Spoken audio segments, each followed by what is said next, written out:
Queridos, quero mais uma vez, me apresentar.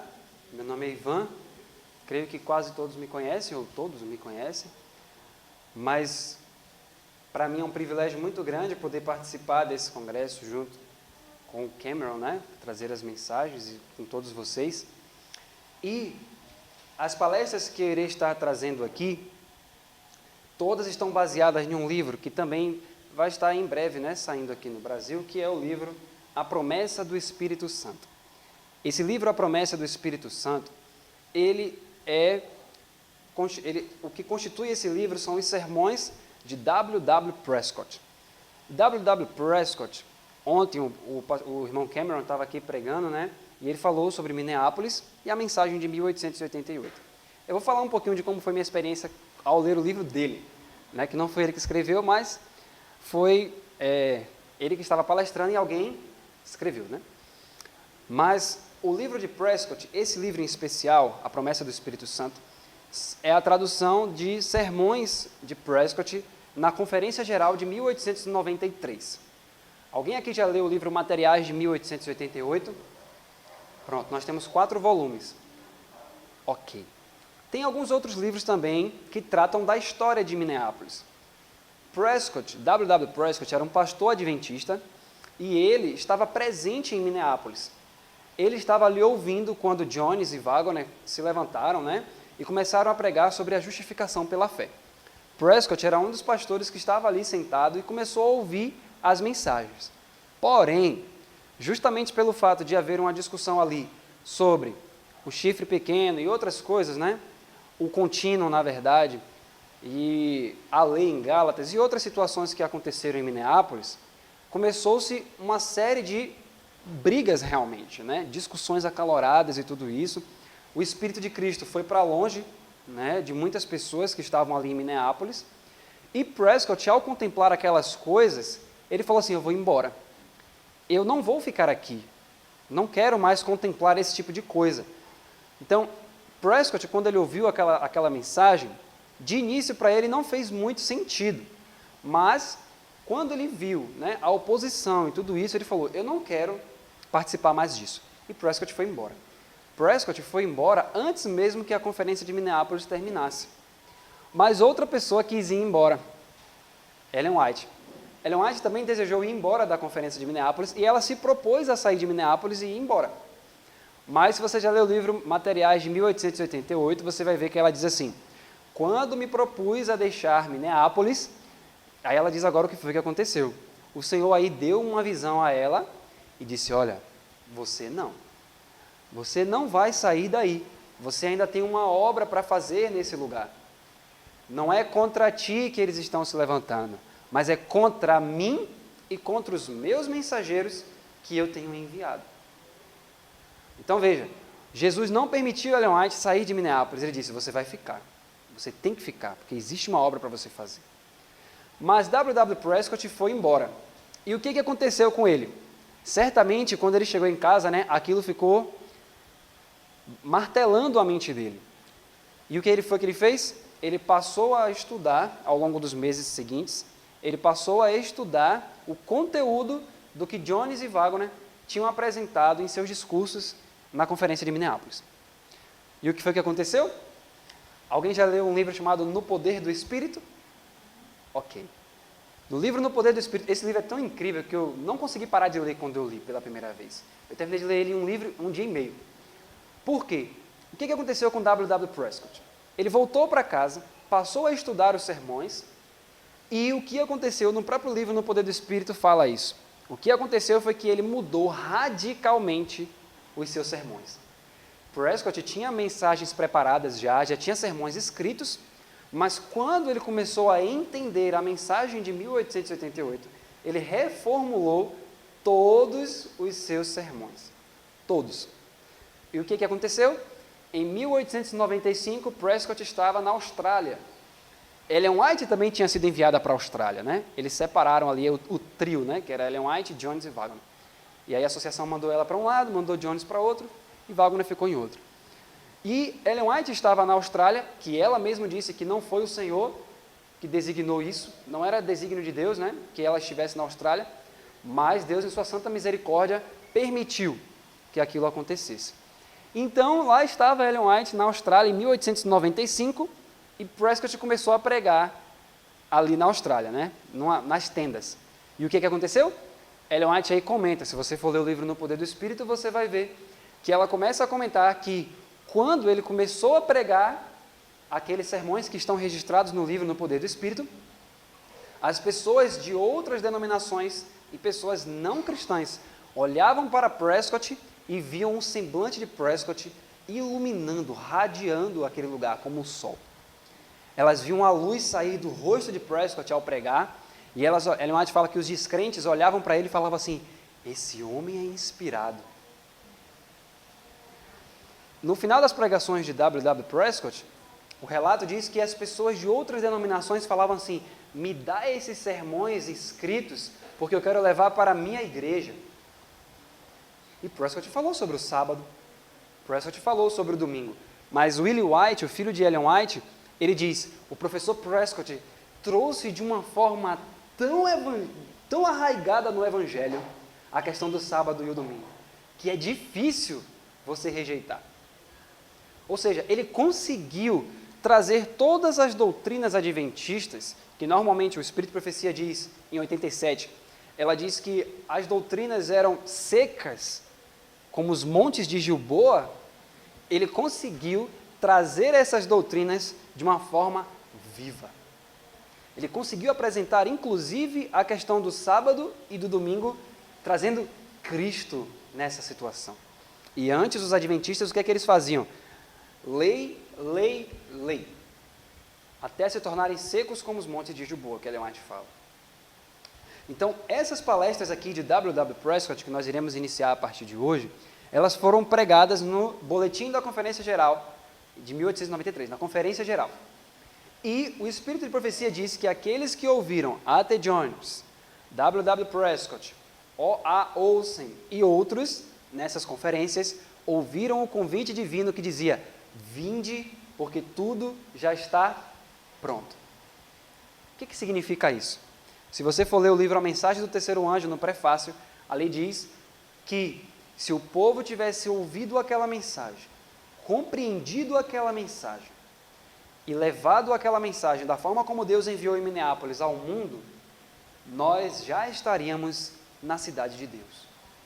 Isso ela escreveu em 1894.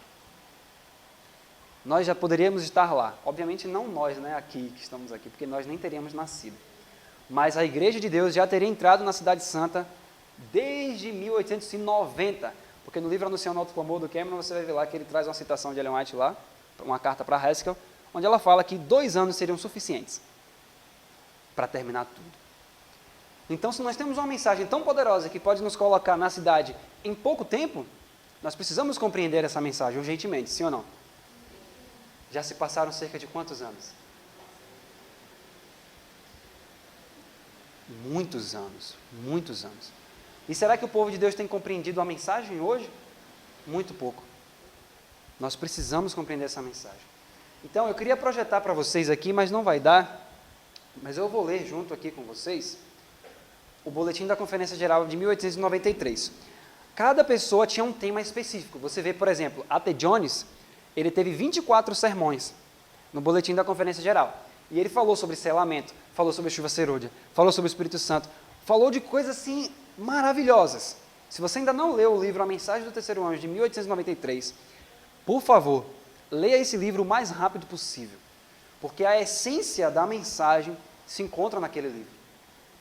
As coisas que ele fala ali, meu primeiro contato com a mensagem de 88 foi com aquele livro. Foi um impacto absurdo no meu coração. Você precisa ler esse livro urgente. Mas Prescott também trouxe mensagens e Prescott ficou com a promessa do Espírito Santo. Então, tudo que ele pregou foi sobre isso. Logo no início, nós vamos ler aqui, vamos abrir nossas Bíblias então, para a gente ler Lucas capítulo 11.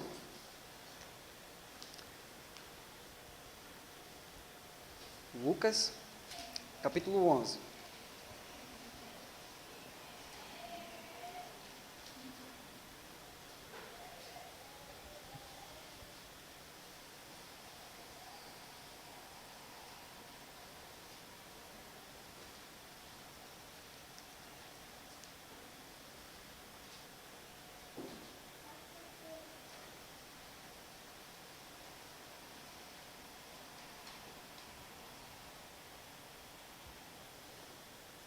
Todos acharam? Ok. Vamos lá. Lucas 11, verso 1, diz assim: E aconteceu que, estando ele a orar num certo lugar, quando acabou, lhe disse um dos seus discípulos: Senhor, ensina-nos a orar, como também João ensinou aos seus discípulos. E ele lhes disse: Quando orardes, dizei: Pai nosso que estás nos céus, santificado seja o teu nome. Venha o teu reino, seja feita a tua vontade, assim na terra como no céu. Dá-nos cada dia o nosso pão cotidiano, e perdoa-nos os nossos pecados, pois também nós perdoamos a qualquer que nos deve, e não nos conduzas à tentação, mas livra-nos do mal. Disse-lhes também: Qual de vós terá um amigo, e se for procurá-lo à meia-noite, e lhe disser: Amigo, empresta-me 3 pães, pois que um amigo meu chegou à minha casa, vindo de caminho, e não tenho o que apresentar-lhe. Se ele, respondendo de dentro, disser: não me importunes, já está a porta fechada, e os meus filhos estão comigo na cama, não posso levantar-me para tus dar. Digo-vos que, ainda que não se levante a dar-lhes, por ser seu amigo, levantar-se-á, todavia, por causa da sua importunação, ele dará tudo o que houver mister. E eu vos digo a vós: pedi e dá-se-vos-á, buscai e achareis, batei e abri-se-vos-á, porque qualquer que pede, recebe, e a quem busca, acha, e a quem bate, abrir-se-lhe-á. E qual pai entre vós, que se o filho lhe pedir pão, lhe dará uma pedra? Ou também se lhe pedir peixe, lhe dará por peixe uma serpente? Ou também se lhe pedir um ovo, lhe dará um escorpião?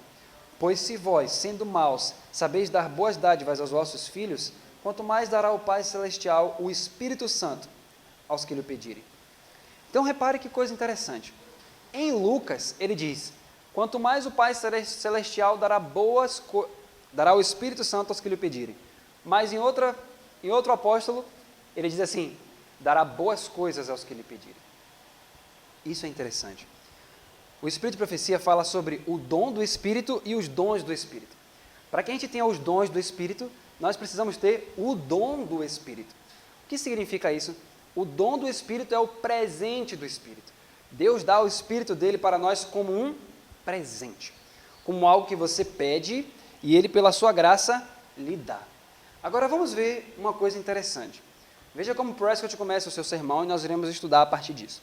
Ele diz assim: pense em quanta alegria lhe dá conceder bons presentes aos seus filhos. E em seguida, lembre-se de que Deus está muito mais disposto a dar o dom do Espírito a você. Aí ele começa com uma pergunta: por que nós não temos ainda? Você já parou para se perguntar isso? Se a gente perguntasse assim: será que a igreja de Deus hoje é cheia do Espírito? Nós responderíamos sim ou não? Ok. Agora, se nós perguntássemos: e nós individualmente, como pessoas individuais, somos cheios do Espírito? O que nós falaríamos? A gente já fica na dúvida, né? Mas se nós não somos cheios do Espírito, e a Bíblia apresenta um Deus que está mais do que disposto a dar o seu Espírito de forma plena para o ser humano, por qual motivo nós não somos cheios do Espírito? Porque a Bíblia apresenta um Deus que está mais do que desejoso de entregar o Espírito Santo. Mas, ao mesmo tempo, nós vemos uma igreja enfraquecida sem o Espírito Santo, como Ellen White mesmo fala. Por qual motivo isso? Vamos ver aqui. Veja só. Prescott, então, ele vai citar alguns versos da Bíblia, que diz assim: se pedirdes alguma coisa em meu nome, eu o farei. Observe a expressão em meu nome. Leia também o versículo 26, que diz: o Consolador, o Espírito Santo, que o Pai enviará em meu nome. O Consolador é enviado em nome de Cristo. Também lemos em João 15,16: para que tudo quanto em meu nome pedirdes ao Pai, Ele vô-lo conceda. Olha só, queridos, então nós vamos começar a entender a chave da coisa. Todas as vezes que Jesus vai falar sobre o Espírito Santo, e ele vai falar sobre os pedidos que temos que fazer, ele sempre diz assim, ó: em meu nome. Aí você vai dizer: ah, então todas as vezes que eu for orar, eu tenho que dizer o quê? Em nome de Jesus. Alguém aqui não fala em nome de Jesus quando termina a oração? Todos falam em nome de Jesus, sim ou não? Então todos já deveriam estar cheios do Espírito, sim ou não? Então será que é só isso? Vamos dizer o que é que diz o livro Caminho a Cristo, página 100. Por favor, anote essas coisas. Vamos ver aqui. O que é que diz o Espírito de Profecia sobre tomar o nome de Jesus? Caminho a Cristo, página 100. Diz assim: Jesus disse: pedireis em meu nome, e não vos digo que eu rogarei por vós ao Pai, pois o mesmo Pai vos ama. João 16, 26 e 27. Eu vos escolhi a vós, a fim de que tudo quanto em meu nome pedirdes ao Pai, Ele vô-lo conceda. João 15, 16. Agora, olha o que o Espírito de Profecia diz. Orar em nome de Jesus, porém, é mais do que simplesmente mencionar-lhe o nome no começo e fim da oração. Agora ela vai dizer o que é isso de fato. Ela diz: é orar segundo o sentimento e o Espírito de Jesus, ao mesmo tempo que lhe cremos nas promessas, descansamos em sua graça e fazemos suas obras. Então é isso que nós precisamos aprofundar então. Orar em nome de Jesus. Mesmo que você esteja anotando, vamos tentar memorizar isso. O que é orar em nome de Jesus? É orar segundo o sentimento e o Espírito de Jesus. E o que mais? É orar segundo o sentimento e o Espírito de Jesus, ao mesmo tempo que lhe cremos nas promessas, descansamos em sua graça e fazemos as suas obras. Então, quais são as três coisas? Crer em suas promessas, descansar em sua graça e fazer as suas obras. Isso é orar em nome de Jesus. Então vamos repetir de novo. Quais são as três coisas para orar em nome de Jesus? Crer em suas promessas, descansar em sua graça e fazer as suas obras. Então vamos lá. O que seria crer em suas promessas? Então vamos no passo a passo. Isso é extremamente importante porque todas as palestras que nós vamos ver aqui, que eu irei trazer aqui de Prescott, vai ser justamente para a gente entender como receber a promessa do Espírito. Tem que ficar claro para nós por que a Igreja de Deus ainda não recebeu a plenitude da chuva serôdia. Ok? E pela graça de Jesus Cristo, nós não precisamos nem mesmo esperar terminar esse congresso para receber a chuva serôdia. Nós podemos receber a chuva serôdia durante esse congresso. Vocês creem nisso? Sim. Isso é possível, queridos, porque já era possível eles receberem a chuva serôdia desde o congresso de 1893. Então é possível nós recebermos nesse congresso. Mas veja só, então vamos lá. Crer em suas promessas, descansar em sua graça e fazer as suas obras. Crer em suas promessas. Vamos lá, o que implica em crer em suas promessas? Como é que Jesus reagia todas as vezes que ele era tentado pelo diabo? Ellen White diz que ele só tinha uma forma de fazer isso. Está escrito. Então, se ele falava está escrito, implica o que com isso? Vamos tentar agora imergir na vida de Jesus. Vamos realmente mergulhar na vida de Jesus. Imagine que, diariamente, Satanás tentava Jesus de diversas formas. As tentações dele eram 100 vezes mais fortes do que as nossas. Agora pergunta, então para cada tentação de Jesus, qual era a única resposta? Se para cada tentação de Jesus ele só falava está escrito, isso significa o quê? Era do nada que vinha na mente dele? Isso significa que diariamente o que é que ele fazia? Estudava. E não só estudava, mas ele dedicava tempo ao que também? A memorização das Escrituras. Por isso que é importante o estudo e a memorização das Escrituras. Se você quiser anotar, veja o capítulo 5 do livro Eventos Finais, também o capítulo 6, onde ela vai falar da vida devocional do remanescente. Ali ela diz assim, entesourem para passagens bíblicas na mente, edificai um muro de passagens na sua mente. Porque isso que vai ser a cidadela da sua mente. É isso que vai trazer, a Bíblia fala assim, ó, a tua verdade é escudo e broquel. É essa verdade que vai levantar para você um escudo diante do inimigo. E o que é que Jesus fazia? Ele mantinha tempo com as Escrituras. Então, para qualquer situação da vida de Jesus, Satanás não encontrava como derrubar Jesus, porque Jesus sabia exatamente um verso para qualquer situação. Isso significa o quê? Tempo de comunhão. O Espírito de profecia diz que não haverá coisa alguma que Deus vai pedir mais estritamente contas da gente do que o quê? O tempo. Ah, Senhor, mas eu não tenho tempo para poder estudar a Bíblia. Eu não tenho tempo para orar. Aí Deus vai dizer assim, vamos pegar então, imagine um jovem falando isso, né? Vou falar mais para os jovens, porque eu acho que os mais velhos não fazem isso. Imagine que o jovem chega para Deus e fala assim, mas Senhor, eu não tenho tempo. Eu tenho que estudar, eu faço faculdade, eu faço isso, faço aquilo, tenho que resolver isso. Aí Deus diz assim, ó, vamos chamar então as redes sociais como testemunhas. E elas que vão dizer, eu não vou nem falar nada, as suas redes sociais, imagine que as suas redes sociais se personificam.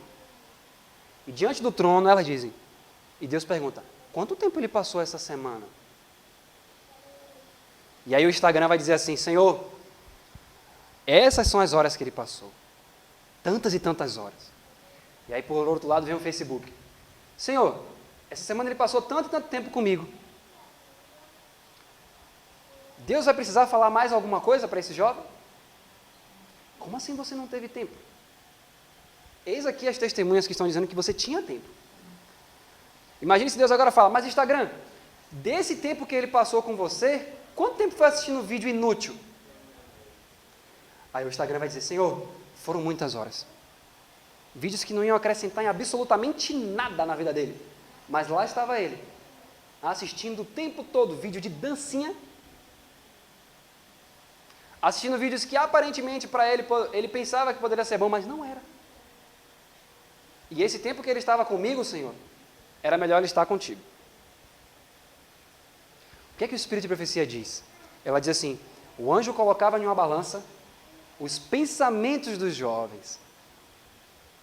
O tempo que os jovens passavam pensando nas coisas espirituais e o tempo que eles passavam com as coisas de Deus. E ela diz que ele colocou de um lado as coisas de Deus e a balança fez assim, ó, deu uma leve caída. Mas quando ele colocou do outro lado os pensamentos e o tempo que ele passava com as coisas desse mundo, a balança aí desceu com tudo. E aí muitas das vezes, durante a semana, é assim que nós fazemos e depois nos perguntamos, mas Senhor, por que, Senhor? Por que eu não consigo memorizar um verso bíblico? Por que, meu Pai? Eu não entendo isso, eu já tenho tantos anos na igreja. Mas muitas vezes o meu tempo disponível eu estou assistindo filmes, séries, novelas, e não entendo por que a Bíblia não consegue entrar na minha mente. Às vezes eu dou um tempo para as Escrituras, acordei e eu vou para as Escrituras, mas o resto do meu dia é todo com outras coisas, que são importantes. Mas ainda assim, eu não consigo encaixar a Bíblia dentro do meu dia a dia. E eu quero ainda assim ser cheio do Espírito Santo. Eu quero dar o alto clamor. É possível isso, queridos? Se você contrastar com a vida de Jesus, é possível? O próprio Cristo viu na vida dele que se ele não fizesse isso, se ele não dedicasse tempo, ele seria vencido. E qual foi a arma que ele utilizou? As coisas que Cristo fez, é impossível que a gente também, em nossa vida, possa realizar? Não. Tudo que Cristo fez, o Espírito de profecia diz, ele usou as mesmas armas que está disponível para todo ser humano. É impossível aqui para alguém tirar tempo para memorizar as Escrituras? É impossível aqui para alguém sentar na sua casa e estudar a Bíblia? Não. Então, o próprio Jesus, veja, por exemplo, Lucas 5,16 diz assim, ele, porém, retirava-se para os desertos e ali orava. Por que Jesus se retirava para os desertos? Será que eu tenho que fazer isso? Eu tenho que subir no monte e eu tenho que ir para o deserto hoje? Não. Você pode ir para o monte, você pode ir para o deserto também. Mas por que Jesus especificamente fazia isso? Porque lembre-se que Jesus estava o tempo todo sendo assediado pelas pessoas. Então Jesus sentia necessidade de estar sozinho. Mas veja que o próprio Jesus disse, quando você estiver orando, entre no seu quarto, feche a porta. Ou seja, a questão é você estar a sós com Deus. Você precisa ter o seu tempo sozinho com Deus. Essa é a base, queridos. Veja que nós estamos ainda apenas no início. Essa é a base da comunhão. Você fala com Deus e Deus fala com você. Eu li esses dias, acho que foi no livro A Mensagem do Terceiro Anjo, não lembro qual foi agora, que Um dos pregadores, eu acho que foi A.T. Jones, falou isso. Ele diz assim, a gente diz, Senhor, nós queremos ouvir a sua voz, por favor, fale com a tua igreja. Aí ele diz, ora, abra sua Bíblia. Abra sua Bíblia. Ou seja, Deus está constantemente falando. Alguém já leu Ellen White falando assim, a Bíblia não é só a palavra de Deus escrita, mas falada a nós. Quando você está lendo sua Bíblia, Deus está realmente falando para você, falando verdadeiramente. Então nós precisamos, a primeira coisa é, ouve, ó Israel. Qual é o primeiro mandamento da lei? Não terás outros deuses diante de mim, ok? Não é esse o primeiro mandamento? Vamos abrir Salmo capítulo 81. Lembrando, o primeiro mandamento começa como? Eu sou o Senhor, que te tirei da terra do Egito, da casa da servidão. E aí ele diz, não terás outros deuses diante de mim. Vamos ler aqui Salmo capítulo 81.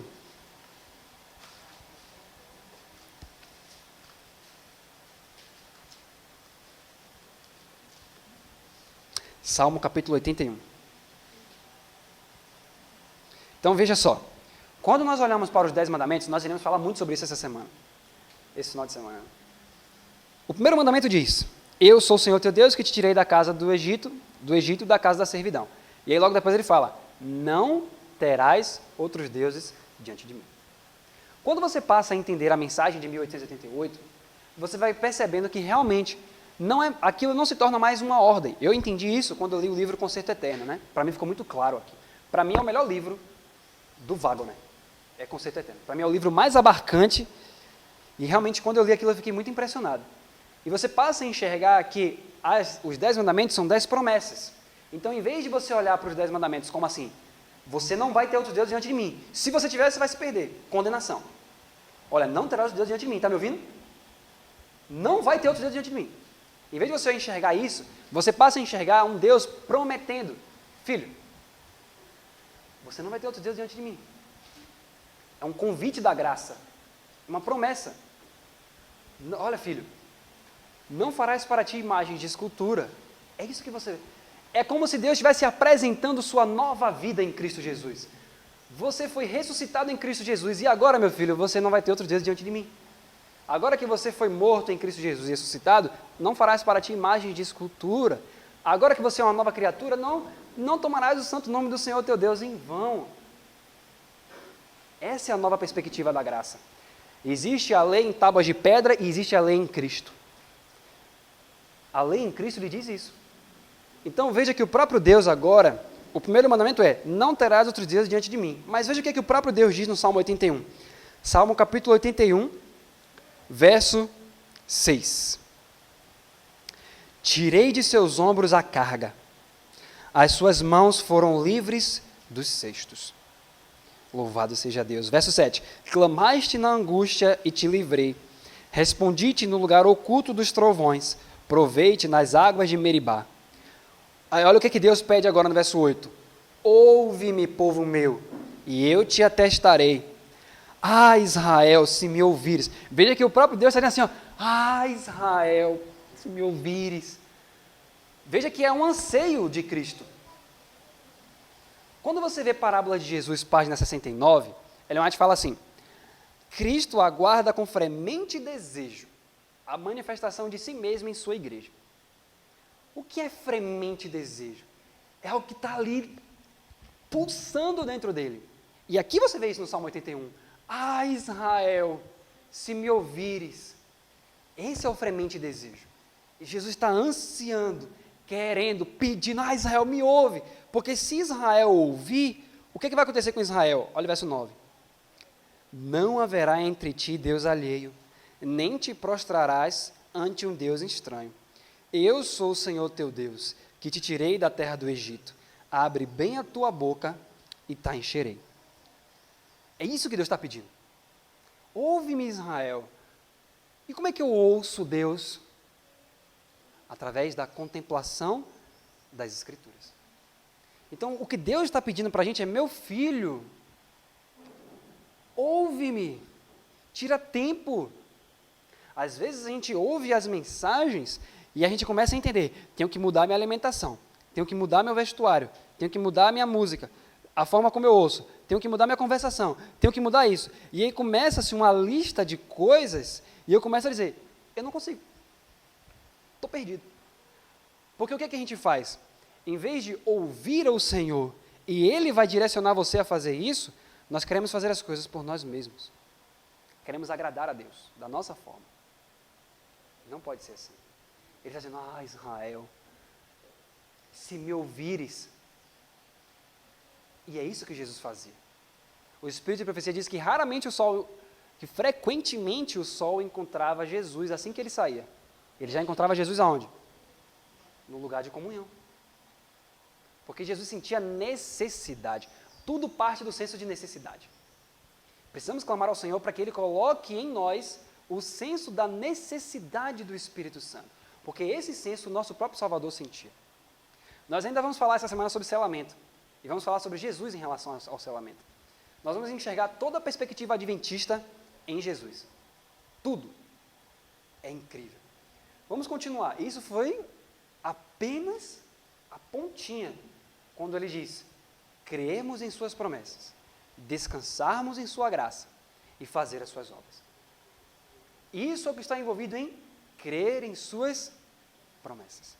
Então, agora que eu tirei tempo, entendi que eu preciso tirar tempo para as Escrituras e a memorização delas, como diz o Espírito de Profecia, eu agora preciso descansar em sua graça. Para descansar, você consegue descansar em alguém que você não conhece? Alguém chega para você, um estranho na rua, e fala assim, meu irmão, pode deixar seu dinheiro comigo que eu guardo para você. Qual seria a sua reação? De jeito nenhum. Olha, você vai viajar, deixa que eu fique em sua casa. Um estranho que você nunca viu. Você descansaria em segurança no que essa pessoa está falando? A pessoa diz para você, olha, eu vou te ajudar em tal e tal coisa.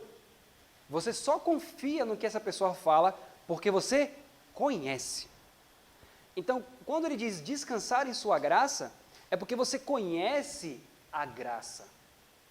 Vamos entender isso com Tito capítulo 2. Vamos dar uma olhada aqui. Tito capítulo 2.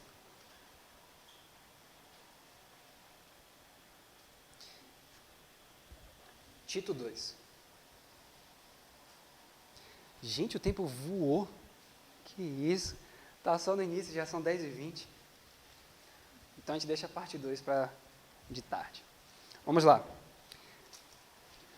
Creio eu, queridos, que se esse congresso fosse de 15 dias, a gente ia ter tema suficiente do Espírito Santo para esses 15 dias. Porque é muita coisa maravilhosa. Vamos lá. Tito capítulo 2. Tito 2. Vamos ler o verso 10. Na verdade, vamos ler o verso 11. Verso 11 até o verso 14. Vamos lá. Tito 2, verso 11 até o 14. Diz assim, ó. Todos acharam? Tito capítulo 2, verso 11 até o 14. Diz assim, porque a graça salvadora de Deus se há manifestado a todos os homens. Talvez na tradução de algum de vocês está escrito assim, porque a graça de Deus se manifestou trazendo salvação a todos os homens, ou se manifestou salvador a todos os homens. Pronto, em algumas traduções diz trouxe salvação. Então vamos lá, verso por verso. Quando Paulo fala para Tito sobre a manifestação da graça, a primeira forma que a graça se manifesta para o ser humano é de que forma? Salvadora. Então, a primeira manifestação da graça é como? Trazendo salvação. Então, qual é a primeira forma que Deus deseja que você conheça Ele? Como Salvador. A primeira coisa a apresentar para uma pessoa no seu relacionamento com Deus é a salvação. E não os requisitos.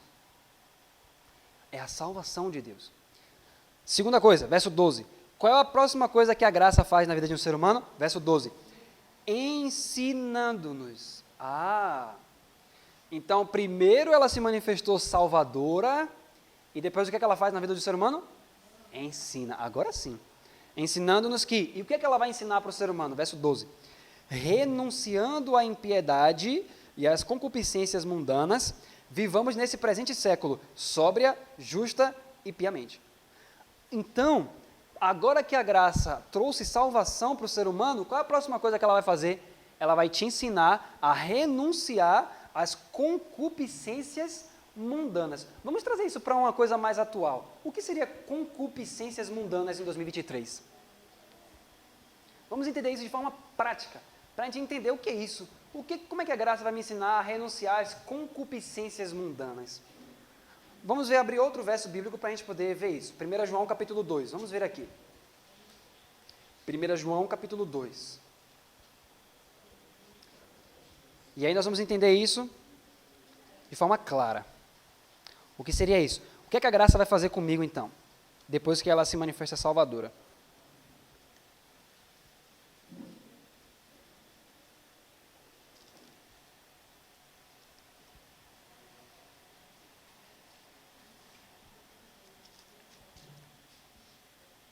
Ok.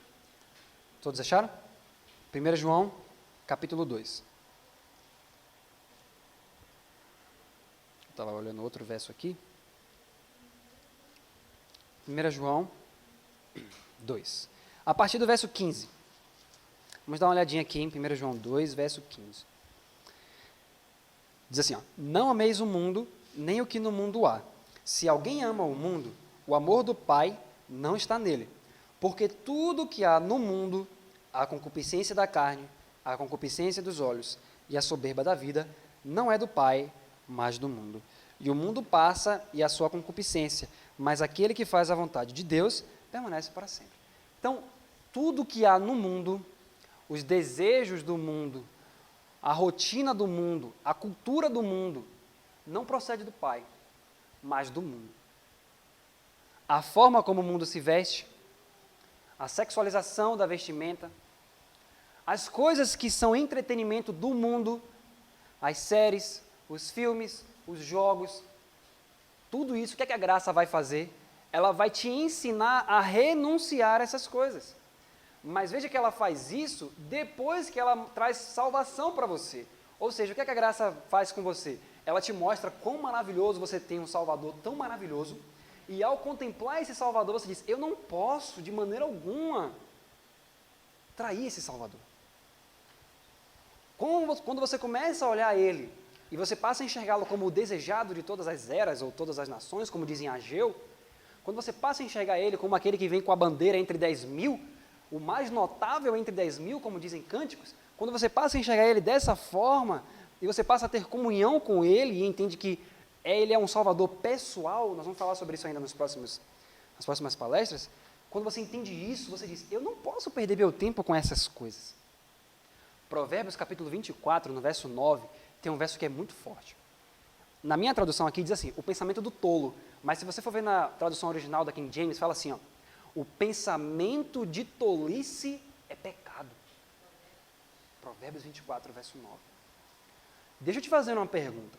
Quando você vai para uma rede social, eu vou trazer só no dia a dia aqui. Se você entra no Instagram e você passa a assistir vários vídeos, porque aquilo lhe prende. Aí você começa a ver um vídeo, vê outro, vê um vídeo, vê outro. Você pode encaixar a maioria desses vídeos como tolice? E aqueles vídeos vão trazer pensamentos que vão te enobrecer? Ou vão trazer pensamentos de tolice? E pensamento de tolice, de acordo com as Escrituras, é o quê? Pecado. Então, perder tempo com coisas tolas, você está crucificando novamente o Filho de Deus. Então, o que é que a graça vai fazer? Ela vai te dar esse entendimento. E a graça, então, de Deus vai colocar em seu coração o seguinte, eu não posso trair o meu Salvador. Eu não posso perder tempo com coisas tolas. Eu não quero mais entristecer o coração de Cristo, porque Ele me ama muito.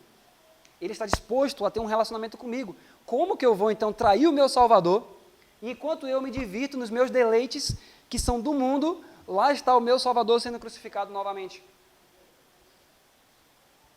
Percebe? Então, queridos, é isso que a graça faz. Então, quando o Espírito de Profecia fala que orar em nome de Jesus é ter o mesmo sentimento e o mesmo Espírito de Jesus, o sentimento que Jesus tinha era de constante dependência de Deus.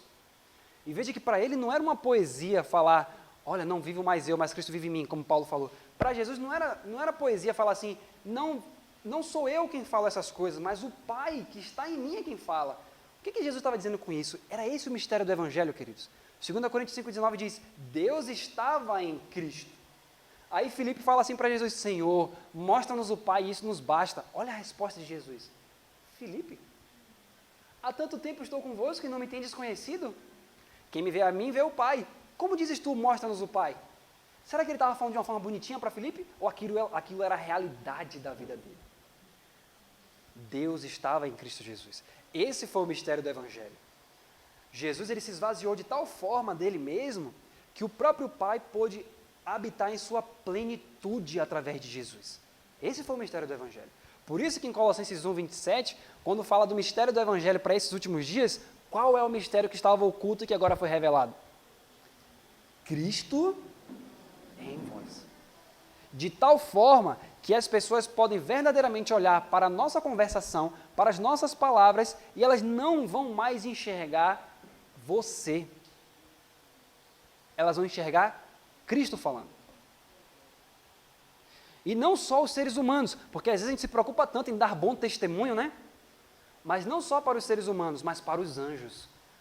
Porque se for o meu próprio eu, se for o seu próprio eu, você vai até conseguir dar bom testemunho para os irmãos. Mas e os anjos que observam você quando você está sozinho? E o anjo relator? Percebe? Então não é somente, você não tem que se preocupar em dar bom testemunho para os irmãos, isso vai ser consequência. Você tem que se preocupar em pedir a Jesus que Ele venha viver a vida dele em você. Percebe? Sobretudo para os jovens, porque você pode ser um jovem que dá bom testemunho para os outros, mas quando os anjos que estão ali ao seu redor da sua cama, vendo o que você está vendo no seu celular, não é um bom testemunho para os anjos. E lembre-se, o Espírito de Profecia diz no livro Cristo em seu Santuário, que Jesus está no Santíssimo, rodeado de miríades e miríades de anjos. Então imagine, no juízo investigativo, quando o nosso nome passar, imagine Jesus perguntando aos anjos, esses daqui, pode entrar?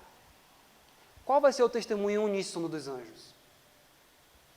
Olha, Senhor, eu acho que esse daí pode, creio eu que pode. Diante de tudo que o Senhor nos mostrou, lembre-se, o juízo investigativo não é para Deus, porque Deus sabe de tudo. Para quem é o juízo investigativo?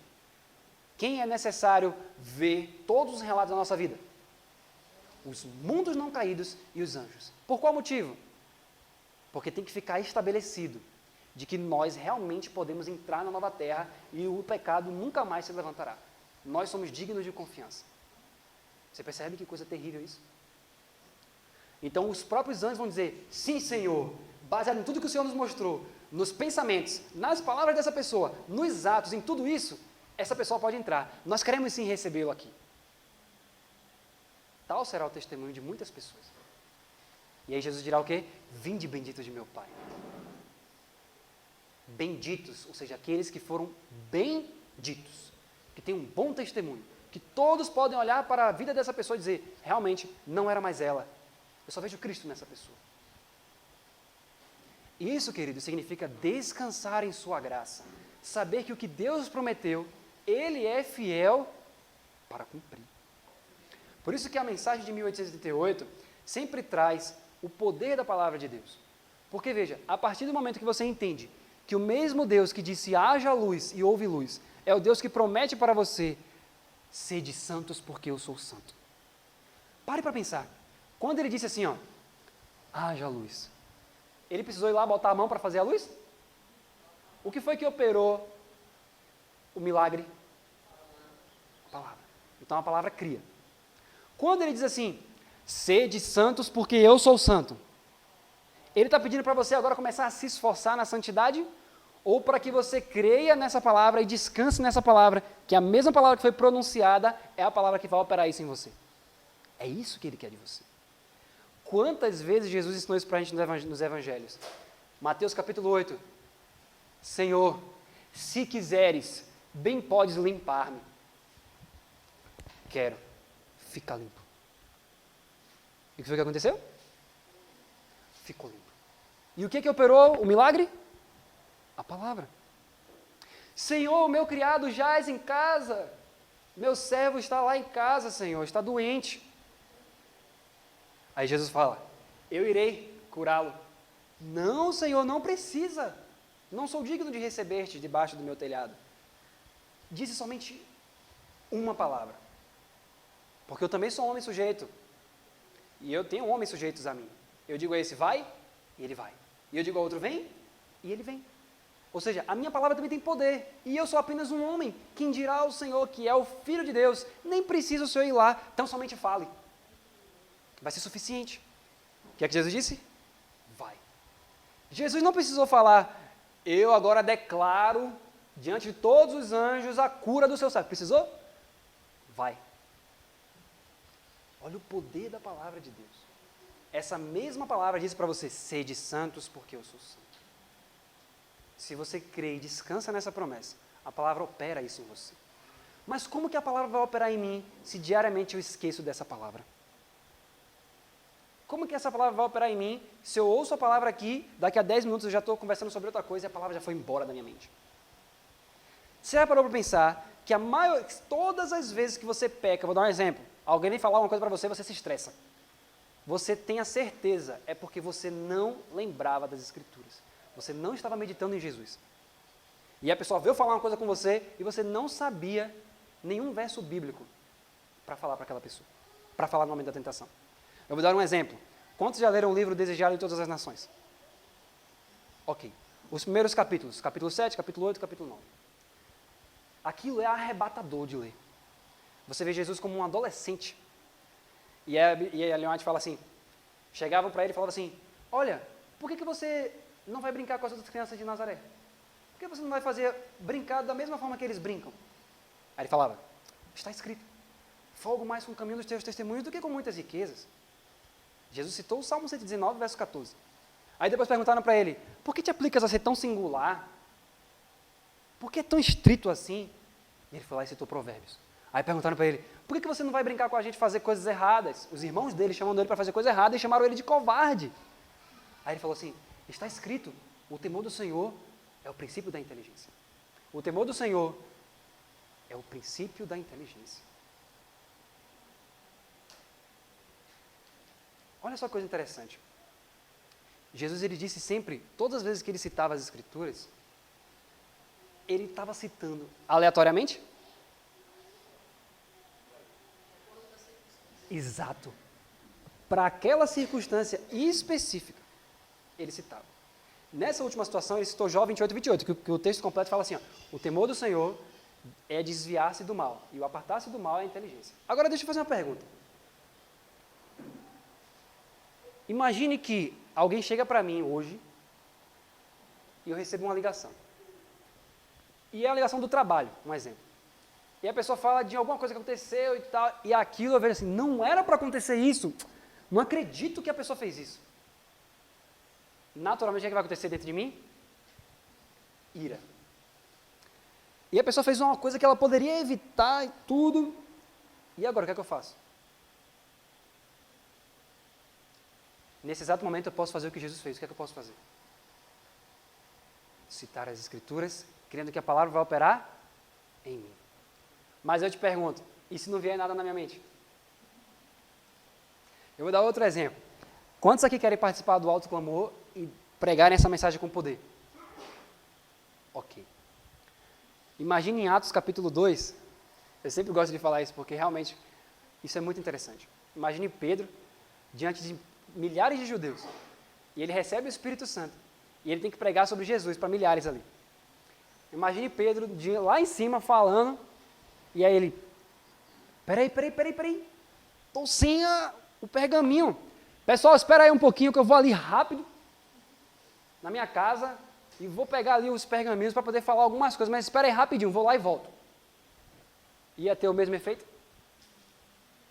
Não ia. Tudo que Pedro falou ali foi como? O Espírito Santo desceu sobre ele, e o que é que o Espírito faz? O que é que Jesus prometeu? Ele vos lembrará de todas as coisas. Vai lembrar implica o quê? Você está estudando, você está entendendo, e no momento certo, ele vai trazer à tona. Deus não se propôs a operar milagre nesse sentido de trazer versos que você não estuda. Se Pedro falou aquilo é porque ele estava cheio do Espírito Santo, e o Espírito Santo é o Espírito da verdade. Então ele estava cheio da verdade. Percebe? Assim vai ser conosco. Quando o Espírito de Profecia fala que ela viu servos de Deus indo para um lado e para o outro, com o rosto iluminado de santa consagração, por que isso? Eles estão cheios da palavra de Deus. E eles pregam as Escrituras, lembrem-se, no livro Eventos Finais fala que chegará um momento que eles vão tirar isso aqui da gente. Está escrito lá no livro. Vão tirar de nós a palavra escrita. Ela diz assim, mas se essa palavra permanece na memória, ninguém poderá tirar de nós. Foi assim que Satanás perdeu todas as batalhas para Jesus. Jesus sabia empunhar, ele sabia como manejar a palavra da verdade. E não foi isso que Paulo disse para Timóteo? Maneja bem a palavra da verdade. Exatamente. O temor do Senhor é o princípio da sabedoria e o apartar-se do mal é a inteligência.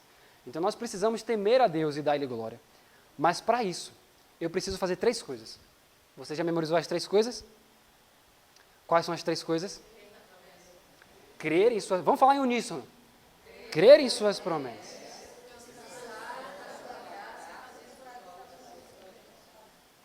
Nós ainda vamos falar sobre o que é fazer as suas obras. Mas o que seria fazer as suas obras? Às vezes, imediatamente, a gente pode pensar assim, dá estudo bíblico. Mas nós vamos ainda falar sobre o que é fazer as obras de Deus. Cristo fez as obras de Deus? Fez. Deixa eu ver quanto tempo eu tenho. 2 minutos. A gente vai ter que fazer uma vigília, viu? A gente vai ter que fazer uma vigília aí para a gente poder falar mais dessas coisas. Vocês topariam uma vigília? Sim. Vamos pensar direito. Mas então, queridos, nós ainda vamos falar mais sobre fazer as obras de Deus. Na próxima palestra, nós vamos continuar sobre isso. E pela graça de Jesus, se nós realmente entendermos isso, o que é orar em nome de Jesus, nossas orações terão muito mais eficácia. Muito mais eficácia. Eu gosto muito de falar uma ilustração. Quando você vai a uma farmácia, só uma ilustraçãozinha. Quando as pessoas vão à farmácia, tem determinado tipo de medicamentos que elas, para receber aquele medicamento, ela tem que fazer o quê? Ela tem que levar alguma coisa. A receita. Se você não apresentar e falar, mas eu preciso muito, você vai receber? Não deveria, né? O que é que a pessoa pode te dizer? Esse tipo de medicamento só com a receita. Então, quando você vai ao trono da graça, imagine que você vai até lá e diz, Senhor, eu preciso disso. Deus vai perguntar assim, com base em quê? Qual é a receita que você traz para comprovar que realmente é necessário isso? Aí você começa a colocar na balança se realmente você está orando no Espírito de Jesus. Porque se você ora no Espírito de Jesus, você só pede o que Jesus pediria. E tudo que Jesus pediria vai estar baseado onde? Então, se você vai pedir algo a Deus, mas se você não sabe nada nas Escrituras que abone aquilo que você está pedindo, será que o que você está pedindo é da vontade de Deus? Aí a gente começa a pensar nas coisas. Então, tudo que você pede, se você consegue pensar algum contexto bíblico, alguma passagem das Escrituras, que lhe dê a comprovação de que realmente o que você está pedindo, Deus prometeu que vai lhe dar, você não precisa temer absolutamente nada. Por isso que Jesus fala, pode até agradecer antes de você ver. Por que isso? Porque já está escrito que Ele vai lhe dar isso. E você está pedindo de acordo com o que está escrito. Então você precisa duvidar? Precisa duvidar disso? Não, nunca. Por isso que observe Jesus, estava ali, Lázaro morto, na frente de todo mundo. Olha a fé de Jesus. Vamos falar sobre isso mais à frente. Vou só citar isso. Lázaro nem tinha ressuscitado ainda. O que foi que ele falou? Graças te dou, ó Pai. Ele não poderia primeiro esperar Lázaro ressuscitar. Eu não vou fazer isso na frente de todo mundo para chegar na hora e não acontecer. O que foi que ele fez? Graças te dou, ó Pai. Mas Lázaro nem ressuscitou ainda. Tudo que Jesus ensinou, você vai ver que na vida dele ele fez. Se ele mandou agradecer antes mesmo de ver o milagre, graças te dou, ó Pai, porque me ouviste. Depois o que ele fez? Lázaro, sai para fora. Imagine se realmente ele não tivesse convicção daquilo. E ele falasse, Senhor, eu te agradeço. Lázaro, sai para fora. Cadê Lázaro? Ele já tinha convicção antes de dar a palavra. Então, se ele falou isso para a gente, deu esse ensinamento, é porque na vida dele, ele fazia isso. É assim que ele confiava na graça do Pai. Vamos falar mais sobre isso na próxima palestra. Mas que pela graça de Jesus, nesse congresso, o que foi na vida de Jesus seja visto em todas as nossas vidas aqui. Louvado seja o nome do Senhor. Diga, minha irmã. Vai ser a próxima palestra. Então, que a gente vai falar sobre isso. A próxima palestra é daqui a pouco. A gente vai falar sobre isso. Vamos orar, então? Vamos orar. Vai ter um louvor também, né? Então, antes da oração? Pronto. Antes da oração, a gente vai ter um louvor especial com o nosso irmão Marcos. E no final, nós vamos fazer uma oração. Pode ser? Irmão Marcos.